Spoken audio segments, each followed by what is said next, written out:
હમણાં અમારી ઓપીડીમાં ડાબી બાજુ છાતીના ભાગે દુખાવાવાળા પેશન્ટ આવવા માંડ્યા છે, જેમનો ECG અને ઇકો નોર્મલ હોય. તો દુખાવો છે શેનો? કાંઈ નથી, છાતીના ભાગના સ્નાયુઓ ટાઈટ થઈ જાય છે અને પાછળ પીઠમાં ખેંચાણ આવવા માંડે છે, જેના કારણે મણકામાં તકલીફ થાય છે, જેના કારણે છાતીમાં દુખાવો થાય છે. અને તમારી બેસવાની ઢબ ખરાબ હોવાના કારણે આગળ છાતીમાં દુખાવો થાય છે. કેમ?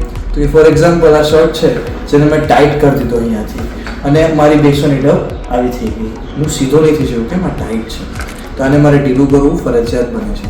તો આને કરવા માટે, સરખું કરવા માટે કરવાનું શું?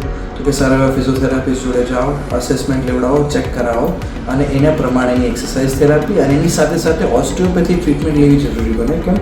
કે પાછળના પીઠની મણકામાં બી તકલીફ છે, જેને કરેક્ટ કરવી જરૂરી છે. અને એની સાથે સાથે બેસવાનું એજ્યુકેશન બી ફિઝિયોથેરાપિસ્ટ આપશે, જેનાથી તમારું આનું સોલ્યુશન આવશે. ધન્યવાદ.